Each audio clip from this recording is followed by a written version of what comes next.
Hello student, आज हम लोग पढ़ेंगे क्लास 11 के पॉलिटिकल साइंस के चैप्टर 1 के अन्य प्रश्नों का उत्तर। इसके पहले वीडियो में आपने पाठ्य पुस्तक के प्रश्नों का उत्तर जाना। सबसे पहले बहुविकल्पीय प्रश्नों का उत्तर जानते हैं। इसमें पहला है, भारतीय संविधान कब लागू हुआ, या भारत में गणराज्य की स्थापना कब हुई। इस प्रश्न का सही उत्तर है ख 26 जनवरी 1950 ईस्वी को भारत में संविधान लागू हुआ था। और दूसरा प्रश्न है, भारतीय संविधान का स्वरूप क्या है। तो इसका सही उत्तर घ है, एकात्मक व संघात्मक दोनों। तीसरा प्रश्न है, भारतीय संविधान का निर्माण किसने किया था।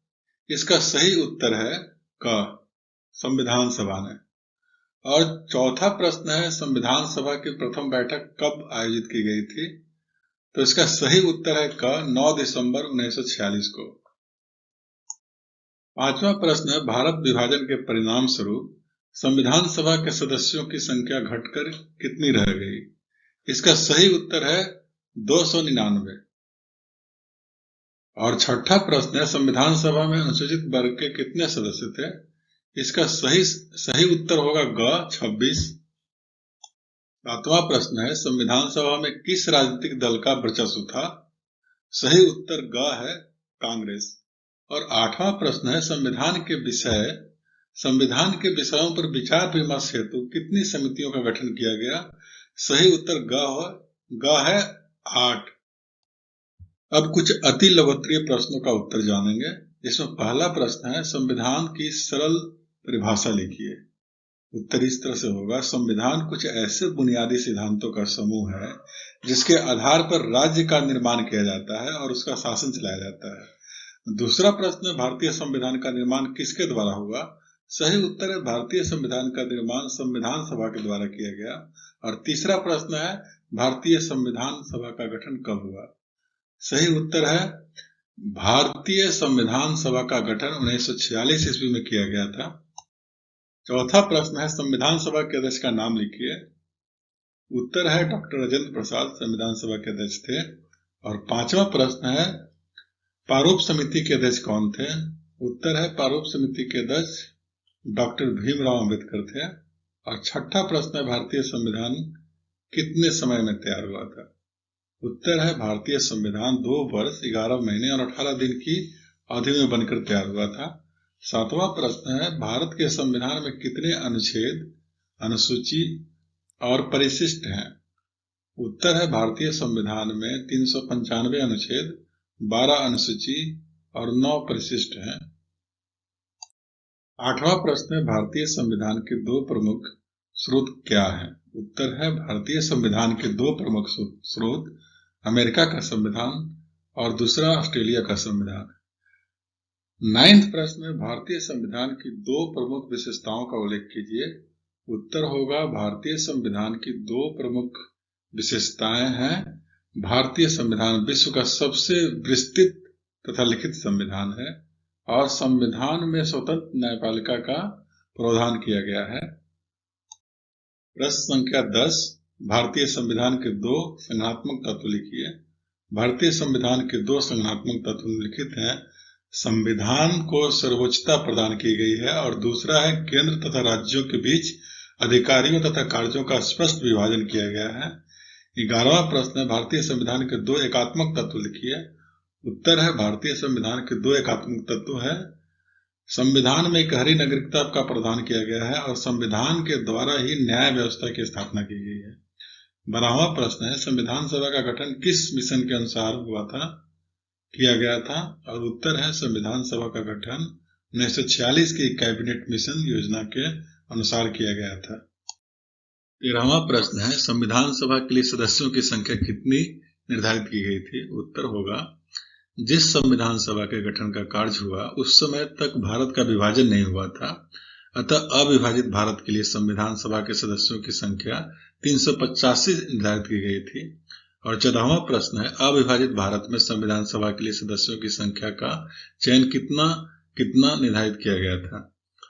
उत्तर है, अविभाजित भारत में संविधान सभा के सदस्यों के चयन के प्रांतों को 292 सदस्यों का चुनाव करने का निर्देश दिया गया था और देशी रियासतों को 93 स्थान आवंटित किए गए थे।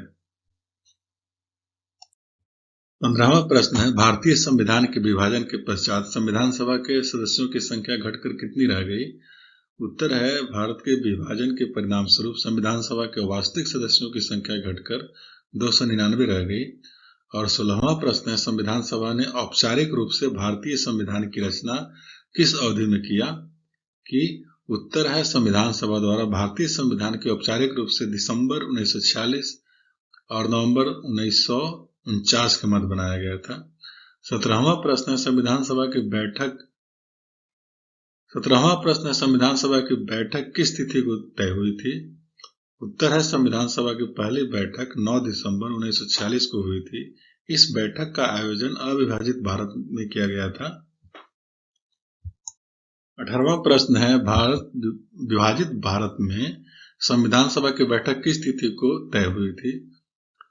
और उत्तर है उसका 14 अगस्त 1947 को भारत में संविधान सभा की बैठक हुई थी। 19वां प्रश्न है, संविधान सभा का चुनाव किस प्रकार हुआ? उत्तर है, सन 1935 में स्थापित प्रांतीय विधानसभाओं के सदस्यों के द्वारा अप्रत्यक्ष विधि से संविधान सभा के सदस्यों का चुनाव हुआ। और 20वां प्रश्न है, 26 नवंबर 1949 को संविधान सभा की आयोजित बैठक में कितने सदस्य थे? इसका उत्तर है, 26 नवंबर 1949 को आयोजित बैठक में कुल 284 सदस्य उपस्थित थे। इन सदस्यों ने अंतिम रूप से पारित संविधान पर हस्ताक्षर किए थे, सिग्नेचर किए थे। प्रश्न संख्या 21 है, संविधान सभा में अनुसूचित वर्गों के कितने सदस्य हैं? उत्तर होगा, संविधान सभा में अनुसूचित वर्गों की संख्या 26 है। और 22वां प्रश्न है, संविधान सभा में कितनी अवधि और कितने बैठकों में संविधान पारित किया? उत्तर है, 2 वर्ष और 11 महीने की अवधि में आयोजित 166 बैठकों में संविधान सभा ने भारतीय संविधान को अंतिम रूप दिया था। और 23वां प्रश्न है, संविधान सभा ने संविधान की रचना के लिए कितनी समितियों का गठन किया? तो इसका उत्तर है, संविधान सभा ने भारतीय संविधान की रचना के लिए 8 समितियों का गठन किया था।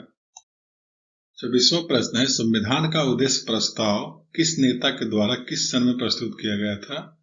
उत्तर है, संविधान का उद्देश्य प्रस्ताव 1946 में पंडित जवाहरलाल नेहरू के द्वारा प्रस्तुत किया गया था। और 25वां प्रश्न है, किस देश का संविधान लिखित दस्तावेज के रूप में नहीं है? तो इसका सही उत्तर है, इंग्लैंड के पास ऐसा कोई लिखित दस्तावेज नहीं है जिसे संविधान कही जा सके। उसके पास दस्तावेजों और निर्णयों की एक सूची है जिसे सामूहिक रूप से संविधान कहा जाता है। अब जानेंगे लघु उत्तरीय प्रश्नों का उत्तर, जिसमें पहला प्रश्न है, संविधान सभा की रचना ब्रिटिश मंत्रिमंडल की एक समिति कैबिनेट मिशन के प्रस्तावों के अनुरूप हुई थी। ये प्रस्ताव क्या थे और संक्षेप में विवेचना कीजिए। उत्तर इस तरह से होगा, कैबिनेट मिशन के प्रस्तावित निम्नांकित थे, जिसमें पहला है, प्रत्येक प्रांत, देशी रियासत या रियासतों के समूह को उनकी जनसंख्या के अनुपात में सीटें दी गई थी। सामान्य तौर पर 10 लाख की जनसंख्या पर 1 सीट का अनुपात रखा गया था। इस व्यवस्था के अंतर्गत ब्रिटिश सरकार के प्रत्यक्ष शासन वाले प्रांतों को 292 सदस्य तथा देशी रियासतों के न्यूनतम 93 सीटें आवंटित की गई थी। और दूसरा, प्रत्येक प्रांत के सीटों को 2 प्रमुख समुदायों, मुसलमान और सामान्य में उनकी जनसंख्या के अनुपात में बांट दिया गया। पंजाब में यह बंटवारा सिख, मुसलमान और सामान्य के रूप में किया गया था। और चौथा है,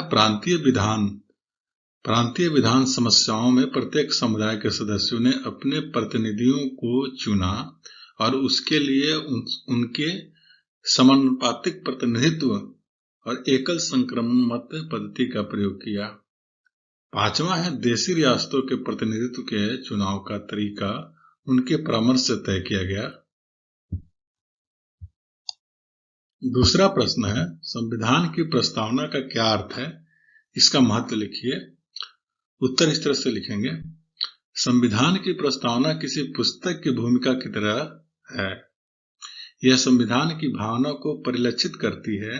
यह उस खिड़की के भांति है जिसमें झांक कर संविधान निर्माताओं के मंतव्य को पढ़ा या समझा जा सकता है। दूसरे शब्दों में, प्रस्तावना में संविधान के आधारभूत आदर्शों तथा सिद्धांतों की चर्चा की गई है। यह उल्लेखनीय है कि प्रस्तावना संविधान का अभिन्न अंग होते हुए भी कानूनी तौर पर उसका भाग नहीं है। यद्यपि प्रस्तावना की अवहेलना होती है तो उसकी रक्षा के लिए हम अदालत की शरण में नहीं जा सकते। तथापि यह बहुत महत्वपूर्ण है क्योंकि यह संकेत करती है कि देश की सरकार कैसी चलाया जाए। इसमें सरकार के सम्मुख नए समाज के निर्माण हेतु उद्देश्यों को स्पष्ट किया गया है। इससे पता चलता है कि संविधान देश में किस प्रकार की शासन व्यवस्था स्थापित करना चाहता है। तीसरा प्रश्न है, संपूर्ण प्रभुत्व संपन्न संविधान से क्या तात्पर्य है? इसका उत्तर इस तरह से होगा, संपूर्ण प्रभुत्व संपन्न संविधान से अभिप्राय यह है कि भारत एक संपूर्ण प्रभुत्व संपन्न राज्य है। यथार्थ भारत अपनी आंतरिक तथा बाह्य मामलों में स्वतंत्र है। किसी भी बाहरी सत्ता को उस पर कोई नियंत्रण नहीं है तथा भारत राज्य के सभी शक्तियां संघ के पास है। अंतर्राष्ट्रीय क्षेत्र में भारत अपनी इच्छा अनुसार आचरण करने के लिए स्वतंत्र है तथा वह किसी भी विदेशी समझौते या संधि को मानने के लिए बाध्य नहीं है। अब जानते हैं कुछ दीर्घ उत्तरीय प्रश्नों का उत्तर। इसमें पहला प्रश्न है, भारतीय संविधान के प्रमुख स्रोतों का वर्णन कीजिए या भारतीय संविधान के निर्माण में विभिन्न स्रोतों का उल्लेख कीजिए। उत्तर इस तरह से होगा, भारतीय संविधान का निर्माण बहुत सोच समझ के और विचार विमर्श के उपरांत किया गया। भारतीय संविधान में विश्व के संविधान में निहित अनेक महत्वपूर्ण प्रावधानों को सम्मिलित किया गया है। भारतीय संविधान के अधिकांश लगभग 200 प्रावधान 1935 ईस्वी के अधिनियम से लिए गए हैं। इसलिए इसको 1935 ईस्वी के अधिनियम का कार्बन कॉपी भी कहा जाता है। भारतीय संविधान में संसाधनक प्रणाली को ब्रिटेन से, संविधान की प्रस्तावना, नागरिकों के मूल अधिकार और सर्वोच्च न्यायालय की स्थापना, न्यायिक पूर्वावलोकन आदि अमेरिका के संविधान से। राज्य के नीति निर्देशक तत्व, राष्ट्रपति के निर्वाचक मंडल द्वारा निर्वाचन, राज्यसभा में योग्यतम व्यक्तियों को राष्ट्रपति द्वारा मनोनीत करना आदि आयरलैंड के संविधान से लिया गया है। संघात्मक शासन व्यवस्था को कनाडा के संविधान से लिया गया है। संविधान की प्रस्तावना की भाषा, समर्थित सूची तथा केंद्र व राज्य के मध्य उत्पन्न होने वाले विवादों को तय करने की प्रणाली ऑस्ट्रेलिया के संविधान से लिया गया है। संविधान में संशोधन की प्रणाली दक्षिण अफ्रीका के संविधान से लिया गया है। राष्ट्रपति को प्रदत्त आपातकालीन शक्तियों को कुछ प्रावधान जर्मनी के संविधान से लिया गया है। कानून द्वारा स्थापित प्रक्रिया को जापान के संविधान से लिया गया है और संविधान में निहित मौलिक कर्तव्यों को रूस के संविधान से लिया गया है। दूसरा प्रश्न है, भारतीय संविधान में संशोधन किस प्रकार होता है? प्रश्न का उत्तर इस तरह से होगा, भारत के संविधान निर्माताओं ने ऐसा संविधान बनाया है जो देश की बदलती हुई परिस्थितियों के अनुसार बदली जा सके। भारतीय संविधान के अनुच्छेद 368 में संशोधन की प्रक्रिया का उल्लेख किया गया है। संविधान के अनुच्छेदों में संशोधन के लिए निम्नलिखित 3 भागों में विभाजित किया जा सकता है। इसमें पहला है संसद के साधारण बहुमत के द्वारा। संविधान के 22 अनुच्छेद ऐसे हैं जिसका संशोधन संसद उसी प्रक्रिया से कर सकती है जिससे वह साधारण कानून को पारित करने में करती है। इस प्रकार से कुछ अनुच्छेद हैं जैसे नागरिक से संबंधित प्रावधान, नए राज्यों की रचना तथा वर्तमान राज्यों का पुनः गठन, राज्यों के द्वितीय सदनों का निर्माण तथा उन्मूलन। और दूसरा है संसद के विशिष्ट बहुमत के द्वारा। संविधान में संशोधन के लिए विधेयक संसद के किसी भी सदन में प्रस्तुत किया जा सकता है और जब वह विधेयक प्रत्येक सदन के कुल सदस्यों के बहुमत के साथ तथा सदन में उपस्थित तथा मत देने वाले सदस्यों के 2/3 बहुमत से पारित हो जाता है तो विधेयक राष्ट्रपति के समक्ष प्रस्तुत किया जाता है और राष्ट्रपति उस पर स्वीकृति दे देता है। तीसरा है संसद के विशिष्ट बहुमत और विधानमंडलों की स्वीकृति से। संविधान के कुछ अनुच्छेद ऐसे हैं जिसमें संशोधन के लिए संसद के विशिष्ट बहुमत तथा उपस्थित और मत देने वाले सदस्यों के 2/3 बहुमत से विधेयक पारित हो जाना चाहिए तथा राष्ट्रपति की स्वीकृति के लिए जाने से पूर्व उसे राज्यों के विधानमंडलों में से कम आधे विधानमंडलों का समर्थन प्राप्त होना आवश्यक है। ये अनुच्छेद है राष्ट्रपति का चुनाव, केंद्रीय कार्यपालिका के चुनाव, शक्तियों की सीमा, राज्य की कार्यपालिका की शक्तियां, केंद्र द्वारा शासित क्षेत्रों में उच्चतम न्यायालय की व्यवस्था और राज्यों के उच्च न्यायालय इत्यादि। उपयुक्त संशोधन प्रक्रिया से स्पष्ट है कि भारतीय संविधान में लचीलापन तथा कठोरता दोनों तत्व का अद्भुत मिश्रण है। यही कारण है कि 26 जनवरी 1950 ईस्वी को संविधान लागू किए जाने के समय से लेकर दिसंबर 2005 ईस्वी तक संविधान में 93 संशोधन हो चुके हैं। तीसरा प्रश्न है, भारत का संविधान एक संतुलित दस्तावेज है, इस कथन को संक्षेप में समझाइए। उत्तर इस तरह से होगा, भारत का संविधान एक संतुलित दस्तावेज है। सरकार के 3 मुख्य अंग विधायिका, कार्यपालिका, न्यायपालिका, संसद, मंत्रीगण और सर्वोच्च न्यायालय और अन्य न्यायालयों को सौंपे गए हैं। साथ ही केंद्रीय मंत्रिपरिषद सामूहिक रूप से लोकसभा के प्रति उत्तरदायी है। राष्ट्रपति सामान्यतः प्रधानमंत्री की सलाह पर लोकसभा भंग करते हैं। भारत में न्यायपालिका को विधायिका और कार्यपालिका के नियंत्रण से पूरी तरह से मुक्त रखा गया है। इस प्रकार सरकार का कोई भी अंग यह दावा नहीं कर सकता कि उसके पास सत्ता का असीमित अधिकार है। संविधान ने विशिष्ट मामलों के समाधान के लिए कुछ स्वतंत्र प्राधिकरणों की स्थापना भी की है। भारत का नियंत्रक और महालेखा परीक्षक एक स्वतंत्र संवैधानिक प्राधिकरण है।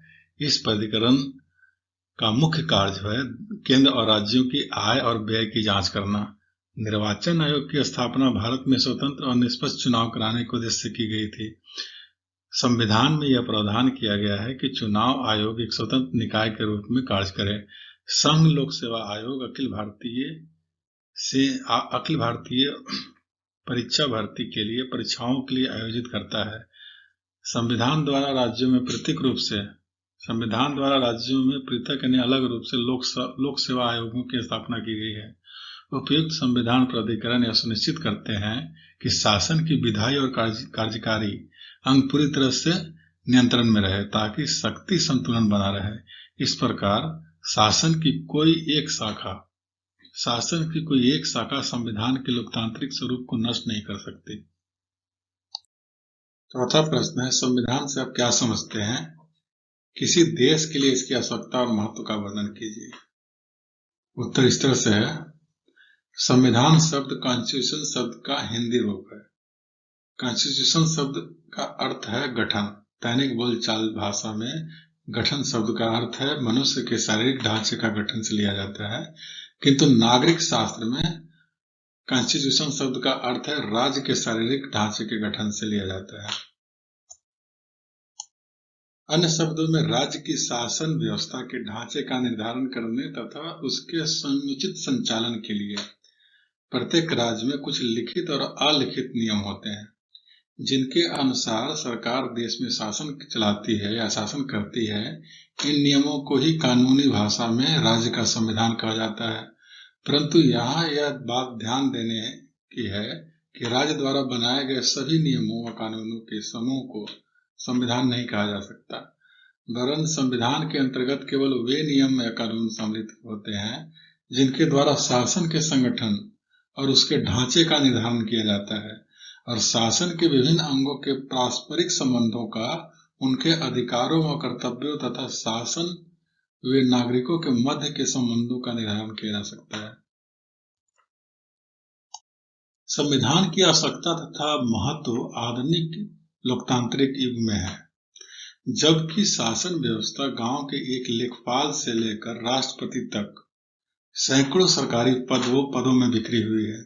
यह अत्यंत आवश्यक है कि शासन कार्य को ठीक प्रकार से चलाने तथा सरकारी पदाधिकारियों एवं जनता के अधिकारों का निर्धारण करने के लिए राज्य का एक संविधान हो। वर्तमान समय में तो किसी भी देश के लिए निम्नलिखित कारणों से संविधान बहुत ही महत्वपूर्ण हो गया है। पहला है, संविधान के अभाव में जनता को यह पता नहीं होगा कि सरकारी शासन के किस किस अंग के क्या अधिकार हैं और राज्य तथा जनता के बीच क्या संबंध है। ऐसा करने का उद्देश्य यह होता है कि सरकार के विभिन्न अंगों की कार्यप्रणाली के संबंध में किसी प्रकार की भ्रांति या विवाद की संभावना कम से कम हो। और दूसरा है, संविधान के अभाव में देश में अराजकता की स्थिति उत्पन्न हो जाएगी। निश्चित नियमों के न होने से सरकारी कर्मचारी मनमानी करने लगेंगे और राज्य एक निरंकुश तथा स्वेच्छाधारी शासन में परिवर्तित हो जाएगी, जिससे अविश्वास की भावना उत्पन्न हो जाएगी। तीसरा है, राज्य का संविधान होने से शासक के प्रत्येक अंग को अपने अपने कार्य क्षेत्र का ज्ञान होगा। उन्हें यह भी पता होगा कि उन्हें क्या क्या अधिकार है और जनता के प्रति उन्हें किन किन कर्तव्यों का पालन करना है। और चौथा है, नागरिक भी अपनी स्वतंत्रता तथा अपने अधिकारों की रक्षा के लिए संविधान का संरक्षण प्राप्त कर सकते हैं। पांचवा है, संविधान राज्य तथा जनता दोनों के लिए ही एक प्रकाश स्तंभ के रूप में मार्गदर्शन का कार्य करेगी। बिना संविधान के यह निश्चित है कि शासन तथा जनता दोनों ही अपने मार्ग से भटक जाएंगे। अतः किसी भी राज्य के अस्तित्व एवं प्रजा के सुखमय जीवन के लिए निर्माण के लिए राज्य का एक संविधान होना अत्यंत आवश्यक है और कोई भी राज्य संविधान के महत्व की उपेक्षा करके अपने अस्तित्व को खतरे में नहीं डाल सकता। अतः संविधान राज्य की नींव है। जेनलिक का यह कथन ठीक है कि उस राज्य की कल्पना भी नहीं की जा सकती जिसका अपना संविधान न हो। संविधान विहीन राज्य में अराजकता की स्थिति होगी।